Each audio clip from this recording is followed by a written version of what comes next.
à l'horizon 2030, nous sommes censés bitumer 6000 km de route.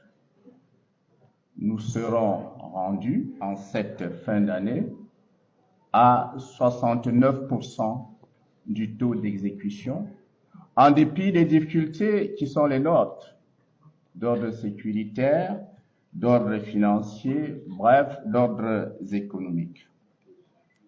L'état du réseau routier. C'est le constat qu'a fait l'honorable Ninchu. Il n'est pas bon, il est désastreux, dit-il. Je vais dire que l'état de nos routes est bon à 54%. Et je vais dire pourquoi. Les secteurs axes routiers ont connu une accélération dans les dégradations depuis 8 mois pour des raisons que je vais vous donner. D'abord, la plupart de ces axes routiers ont accompli leur durée de vie. Ce sont des axes routiers qui ont été construits il y a environ une vingtaine d'années. Ils ont donc accompli leur durée de vie. Ensuite, la forte pluviométrie, les phénomènes météorologiques extrêmes nous ont amenés à enregistrer d'importantes quantités d'eau face à des ouvrages d'évacuation qui étaient dimensionnés pour des quantités d'eau de cette époque-là. Normalement, les eaux se sont abondamment infiltrées sous ces chaussées et ont donc contribué à les détruire. Troisième raison, ce sont les rendements des entreprises sélectionnées pour les travaux, ces rendements qui sont insuffisants en raison, là aussi, de leur capacité financière faible. Il faut que nous comprenions que les rendements ne sauraient être soutenus dès lors que l'entreprise ne bénéficie pas des paiements conséquents dans les délais déterminés. Quoi qu'il en soit, la bonne question aurait été: quelles sont les mesures qui ont été prises pour anticiper? Vous nous avez autorisé en 2024 l'allocation de 65 milliards de francs CFA pour justement relever le niveau de service de ces routes dont la dégradation s'amorçait et s'est accélérée pour les 3 raisons que je viens d'évoquer. Les contrats ont été passés. Tous ces contrats ont été passés au mois de septembre, mais on ne fait pas des travaux routiers en saison de pluie. À tout le moins, l'entreprise peut faire ses projets d'exécution, c'est-à-dire identifier effectivement les tâches à exécuter. Le domaine de route est donné à un infirmier. Vous voulez qu'il y comprenne quoi dedans? Comment ça? Oui, Nganou, c'est sa formation de base. Vous croyez que Nganou quoi? C'est un infirmier, j'affirme. Oui, je valide. Il ne comprend pas grand-chose à l'administration. Mais M. Nganou est sorti de l'ENAM. Enfin, il est entré à l'ENAM parce qu'il soignait la maman du président. La pluie et le difficile accès au financement sont des raisons avancées par le ministère des Travaux publics pour justifier l'état désastreux de certains axes routiers.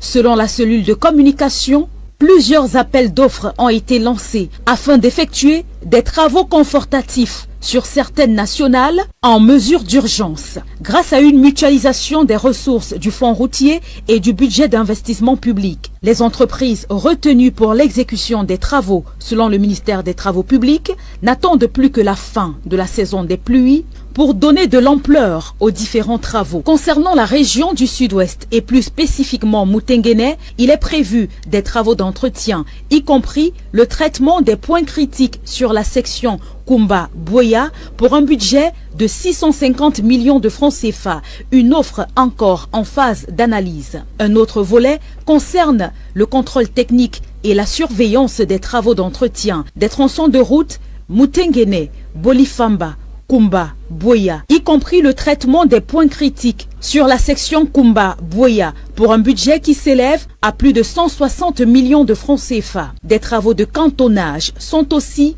prévus sur le tronçon Moutenguene-Bolifamba-Muyuka ainsi que sur le lot 1 du tronçon Moutenguene-Ekona, pour un budget de plus de 21 millions de francs CFA, en attente de financement pour la transmission du projet de marché au fonds routier. Et le lot 2 du tronçon Ekona-Muyuka, le budget s'élève à plus de 75 millions de francs CFA, aussi en attente de financement. Ces différents projets routiers piétinent. Au ministère des Travaux publics, l'on évoque des capacités de financement faibles, les avances de démarrage et de décompte qui ne sont pas payées dans les délais. Et sur la dégradation rapide des axes routiers au Cameroun, l'on évoque le vieillissement des chaussées. Tous ces axes routiers ayant accompli leur durée de vie, soit plus de 20 ans. Les averses, avec d'importantes quantités d'eau qui s'infiltrent sous les chaussées. Les ouvrages de drainage ne sont plus fonctionnels de manière optimale et ils n'ont pas été dimensionnés pour capter les énormes quantités d'eau actuelles. Fait-on savoir au MINTP? Le maire des villes dit que la route à Dafanoyo, 7 km de route, 10 mètres de largeur, cette route a coûté 3 milliards de francs CFA. Et dans le même discours, il dit que la route a été construite par le génie militaire. Il dit que si le marché avait été attribué à un prestataire civil, la route aurait coûté 9 milliards et il n'est même pas sûr qu'elle aurait été réceptionnée ce jour. Alors c'est une déclaration très forte qui interroge, qui questionne et qui devait amener certaines personnes à revoir certaines choses. Regardez, on est en train de reconstruire on construit l'EMIA, le campus de l'EMIA à Hawaï, chez nous.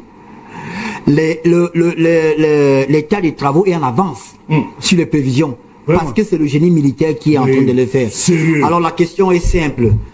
Est-ce que Betty Assomon ne peut pas passer une seule fois ministre de la Défense et des Travaux publics? C'est mieux, on peut jumeler les deux. La construction des routes aux militaires. On peut jumeler. Parce qu'avec les militaires, on sait désormais que 7 km de route, c'est 3 milliards. C'est 3 milliards. On n'a plus besoin. 7 km de route,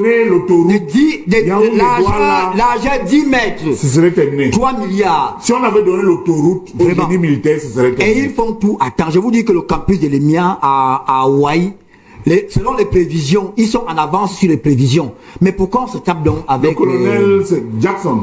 Je ne connais pas son nom. Le directeur du génie militaire. Au MINDEF, je connais le ministre, je connais le commissaire Bida, il y a le secrétaire particulier. Et il y a le directeur du génie militaire. Le directeur, c'est le colonel Jackson. Vraiment, chapeau bas. Non, vraiment, c'est du bon boulot. Alors, c'est un patron. Et est-ce que on peut réellement se satisfaire des routes du Cameroun? Je suis parti de Yaoundé jeudi dernier à 5h du matin pour Yokadma. Nous sommes arrivés à 22h. Quand je vous dis que nous on vient de très loin, le fait qu'on soit même arrivé ici à Yaoundé est une gageure. La qualité des routes au Cameroun, le moins qu'on puisse dire, c'est que c'est une catastrophe.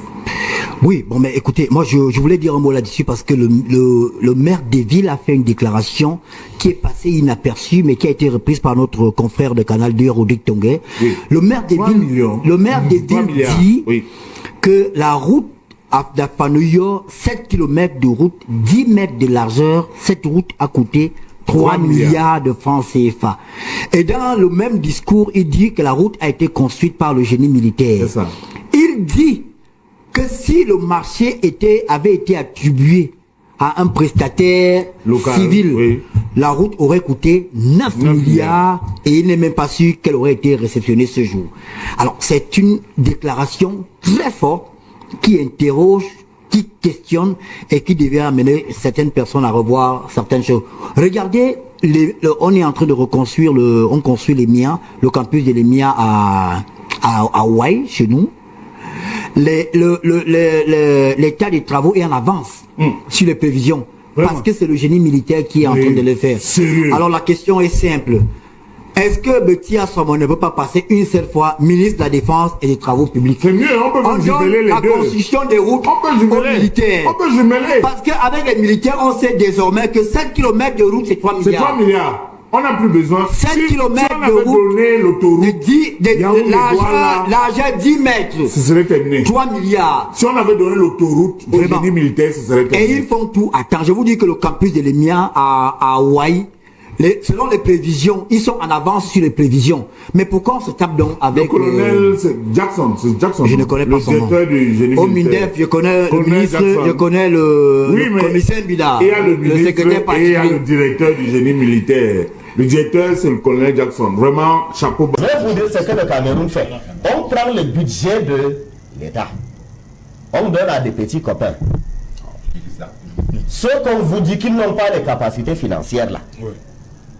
C'est lui le ministre qui a dit qu'ils n'ont pas les capacités financières. On prend une SARL, une société à responsabilité limitée, dont le capital social est de 1 million. Comme c'est un ami qui a généreusement financé la campagne du RDPC. Je lui donne un exemple. On lui dit, tu vas faire un pont à Marois. Vous comprenez, non? On lui donne les milliards. Il construit le pont avec des fers de béton de 6 et ça se casse. Okay. Et laissez ce qui me fait mal. Qu'on nous emprisonne ne me dérange pas. Oui. Qu'on nous bastonne ne me dérange pas. Qu'on nous torture ne me dérange pas. Ce qui me dérange dans tout ça, c'est le fait de prendre les enfants du bon Dieu pour des zèbres ou bien pour des idiots. Parler de route aujourd'hui au Cameroun, c'est faire injure à l'intelligence des Camerounais. Un dignitaire du RDPC et pas un des moindres. Un dignitaire du RDPC qui coule sous les décorations et les honneurs de Marois a dit: nous ne réparons pas les routes parce que si nous les réparons, les gens vont rouler trop vite et vont casser les os des vieilles gens. Il l'a dit de façon publique.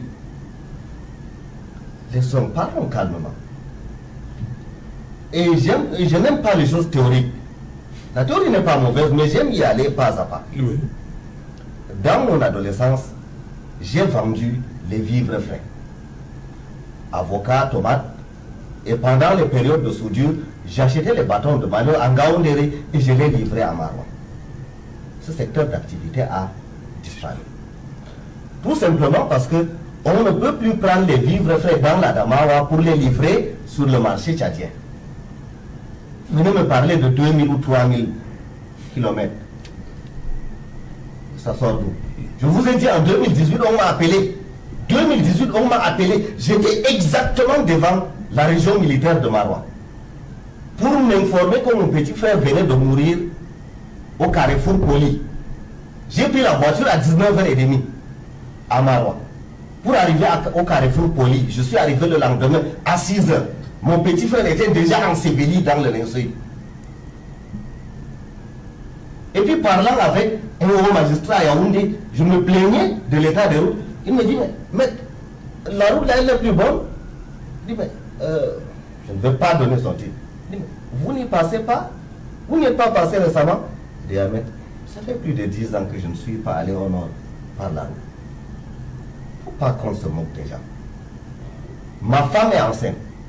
Dans notre tradition, nous les Bororo, le premier enfant, la femme s'en va accoucher où? Dans sa famille. Ma femme n'est pas allée au nord. Parce que, aussi vrai que le soleil se lève à l'est, si ma femme prend la route pour aller au nord, c'est qu'elle va faire une fausse couche. Il ne faut pas qu'on se moque des gens. Vous quittez la capitale économique du Cameroun, vous allez à la capitale politique. Vous ne pouvez pas travailler le lendemain pour 240 km.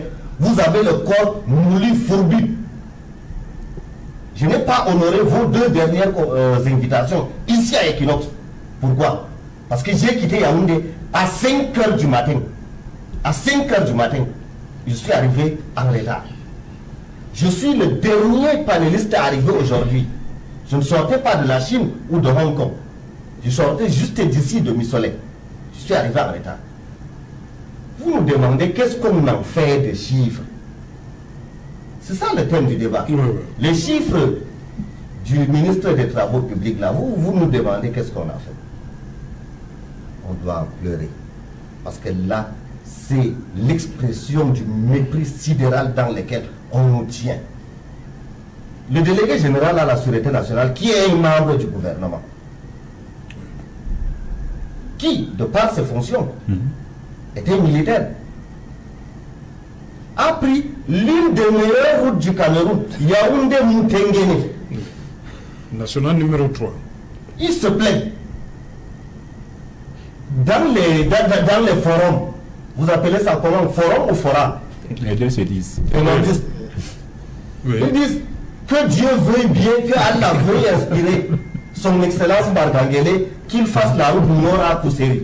Ah, vous voulez que Bargangele fasse aussi ça? Pour qu'il touche aussi du doigt. Qu'il touche aussi un peu du doigt là.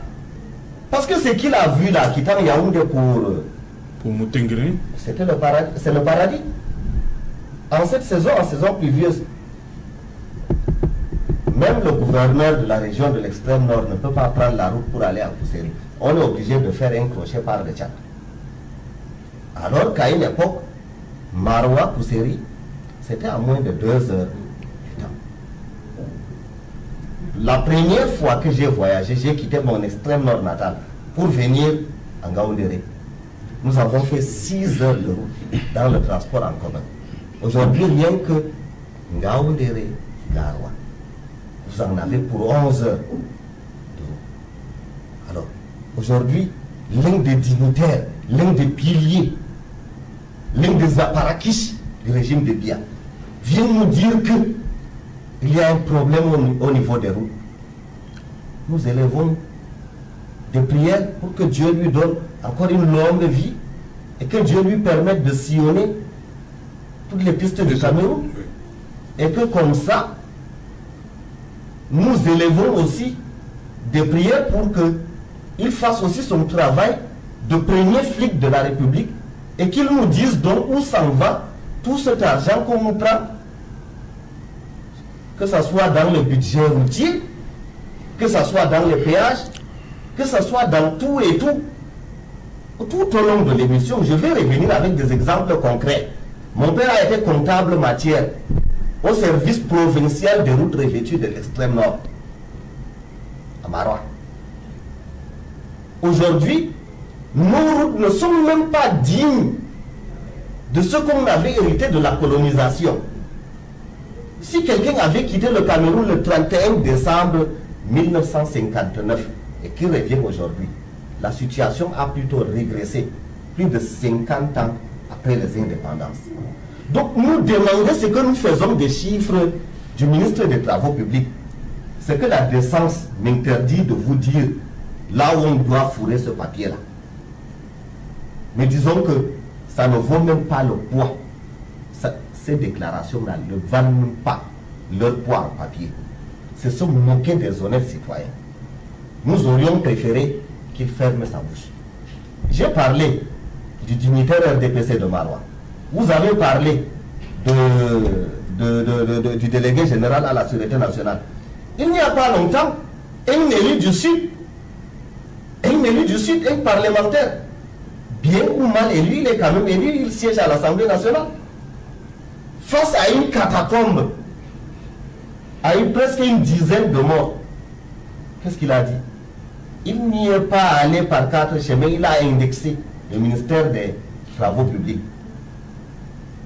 Les gens de ma génération, nous on chantonnait à l'école, on dit la route ne tue pas, mais c'est nous qui tuons. Aujourd'hui, le constat est évident. C'est la route qui tue. Au lieu que la route nous amène le développement, la route est en train de tuer. Il faut développer la technique de noyer le poisson. Revenons aux fondamentaux. Je vais vous dire, Serge Alain Autou, et là, cette fois-ci, je vais être cru. Tu l'as toujours été. Les routes, il y a des routes qui datent de l'époque romaine. C'est-à-dire avant la naissance ou la mort ou la résurrection de Jésus-Christ. Et ces routes sont fonctionnelles. Et ces routes sont en Occident. Là où il y a non seulement la pluie, mais il y a la grêle. Nous aimons parler de panafricanisme. Il y a des routes en Égypte qui existent 9000 ans avant Jésus-Christ. Ou avant même le prophète Mahomet. C'est pour ça que j'ai parlé de la qualité. Laissez-moi y aller. Salut Abama, laissez-moi y aller. Yves. Yves Abama. Ici à Douala, Ici à Aquanor, quelque part, la route qu'on appelle Tonnet, il y a le débarcadère, l'ancien port de Douala. On m'a dit. Mais toujours est-il que cette route est au minimum centenaire. Elle existe. L'ancien port de Douala ici à Aquanor. Ça existe, l'ancien port. Il y a une route bitumée. Nous parlons en termes de qualité. Je vais te dire quelque chose, Abama. Permets-moi de te tutoyer. Oh. Le problème vient d'où? Le problème vient de vol. De vol, de prévarication. Je vais te dire d'où ça vient. Vous avez développé la technique de vol. Vous avez élevé ça au rang de science. Vous dites que vous voulez des suggestions. Dans aucun pays civilisé, dans aucun pays censé, l'État ne construit encore des routes. C'est les concessions. On prend une personne privée. On lui dit, quittant de Maroua jusqu'à Dobda, ça fait 35 km, tu vas faire une route de qualité. On lui donne les caractéristiques, on va lui dire, et tu vas exploiter cette route pendant 10 ans. Voilà comment maintenant les pays fonctionnent. L'État fait des routes au Cameroun. On leur dit, vous allez faire une route et vous allez exploiter cette route. Les péages, c'est vous qui encaissez. Quand une voiture tombe, les dépanneuses, c'est vos dépanneuses. Et au bout de 10 ans, vous allez rentrer dans vos fonds. C'est-à-dire, dès que vous construisez une route, après 10 ans, vous allez vous, l'opérateur économique, rentrer dans vos fonds et la route va rester pour l'État. Et l'État va certainement vous donner ça en location. Maintenant, voilà ce que le Cameroun a fait.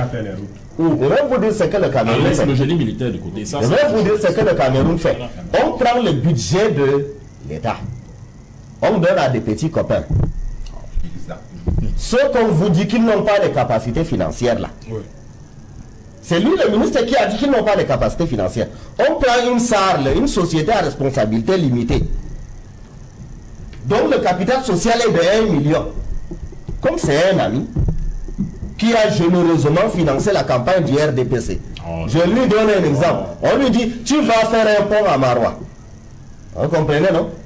On lui donne les milliards. Il construit le pont avec des fers de béton de 6 et ça se casse. Laissez, donnez-moi une minute. Maintenant, au niveau des péages. Véritable casse-tête des pouvoirs publics. Près de 4 milliards distraits en 2023, selon des révélations de l'Institut national de la statistique. Censé contribuer à une collecte optimale de ces fonds, la mise en service des premiers péages automatiques a été renvoyée aux calendes grecques. Pendant ce temps, l'état exécrable des routes à travers le pays engendre des conséquences incalculables. Kemazou Mathilda Osomba et Kevin Tiogo. Non, après l'annonce, la mise en service des 7 premiers postes de péage automatique, initialement prévus en septembre 2023, reste attendue. Pendant ce temps, le détournement des fonds issus des postes de péage manuels est en parfaite santé. Les résultats de la récente étude de l'Institut national de la statistique sur le système de collecte et de reversement des fonds évaluent pour l'année 2023 à 3,43 milliards de francs CFA les pertes enregistrées sur 47 postes de péage disséminés à travers le territoire national, soit un peu près de 30% des recettes potentielles générées, estimées à 12,43 milliards de francs CFA. Ces chiffres rendus publics par l'INS avec le soutien du fonds routier dénotent de la faiblesse du système ainsi que de la profondeur de la gangrène qui mine le système de collecte et de reversement des droits de péage routier au Cameroun. Une fraude extrême qui pourrait également se justifier par la multitude d'intervenants dans le Sécu. Déjà en 2015, la première évaluation menée par l'INS estimait à 37,4% ce taux de déperdition, soit un manque à percevoir de 4 milliards de francs CFA chaque année. Pendant ce temps, la dégradation du réseau routier national s'aggrave un peu plus chaque jour, avec pour corollaire les multiples cas d'accidents de circulation doublés à des conséquences économiques incalculables.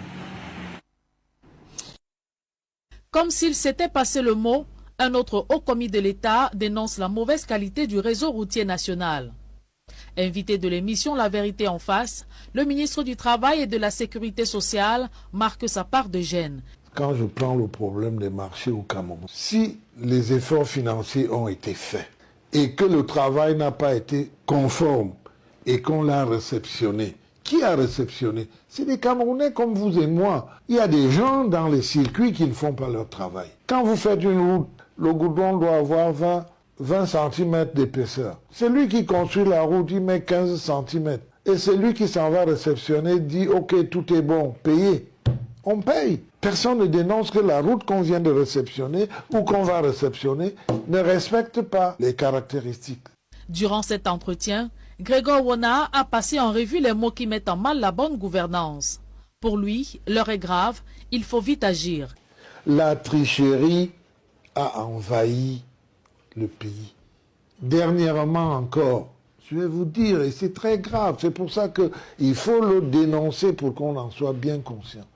Nous faisons une compétition, les Dixiades, qui sont réservées aux jeunes de 15 à 20 ans. C'est clair, c'est la première condition. Mais nous retrouvons des jeunes qui ont plus de 21 ans, 22 ans, 23 ans, qui s'inscrivent, qui se présentent. Il y a un problème. Il y a un problème. Interrogé sur la corruption, sport favori de certains de ses collègues du gouvernement, il s'en remet à la justice. On dit couramment que le temps de la justice n'est pas celui du justiciable. Mais je pense que, je voudrais répéter que dans cette lutte, comme dans la lutte de bâtir un État moderne, la justice est un pilier très important et je dirais même fondamental. Il est important qu'on laisse la justice faire son travail. Ce n'est pas la première fois qu'un membre du gouvernement monte au créneau pour dénoncer la malgouvernance au Cameroun. 141 km va coûter environ 880 milliards tel que vous-même l'avez annoncé, soit un total de 1230 milliards pour 198 km de linéaire de route. Les travaux ont démarré en 2014. 10 ans après, on n'a pas encore entamé la deuxième phase. À titre de comparaison, le plus important projet routier du Maroc, l'autoroute Tozi-Dala, d'une longueur de 1055 km, a coûté 1 milliard de dollars, soit 622 milliards de francs CFA.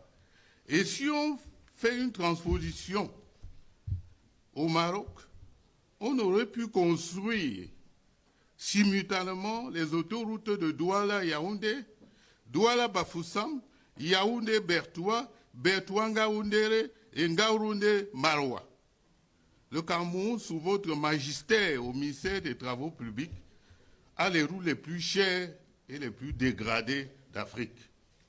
Que répondez-vous à ceux qui vous accusent de passer l'essentiel des marchés de bitumage des axes routiers aux membres de votre famille, voire à vous-même, à travers des sociétés écrans? Monsieur le ministre, rendu sur le lieu de la catastrophe de la falaise de Tchang, vous avez prescrit une voie de contournement par Melon, Kekem, Bafang, puis Bafoussam. Avez-vous personnellement emprunté ce tronçon ces derniers temps? Savez-vous qu'avant la catastrophe de la falaise de Tchang, les automobilistes préféraient faire de longs détours pour éviter justement le tronçon que vous leur conseillez? Où en êtes-vous avec vos péages surfacturés, construits sur des routes dégradées? N'aurait-il pas valu mieux inverser les priorités en construisant d'abord les routes, puis les péages par la suite? Monsieur le ministre de la Santé, en prélude à la 42e commémoration de la session de votre champion à la magistrature suprême, vous avez fait une sortie hallucinante à la CRTV pour présenter l'état de la santé publique au Cameroun. Vous avez déclaré, je vous cite, « Le plateau technique que le Cameroun a aujourd'hui sur l'ensemble des 10 régions, c'est le même plateau technique que vous pouvez avoir à l'hôpital américain de Paris.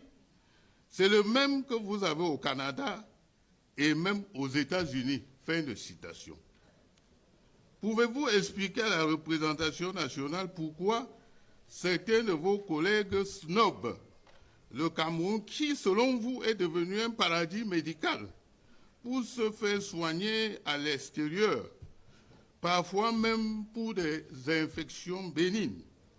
Savez-vous que les évacuations sanitaires coûtent chaque année des milliards aux pauvres contribuables camerounais? Il faut arrêter avec ces provocations, monsieur le ministre. Et surtout, ne vous méprenez pas. Personne n'a oublié que vous êtes l'artificier principal du Covid-Gate, le maître d'ouvrage de ce qui s'apparente à un crime contre l'humanité. Vous êtes toujours en liberté malgré l'excellent rapport de la Chambre des comptes. Vous êtes en liberté parce que vous êtes protégé par la mafia des hautes institutions. Je vous remercie.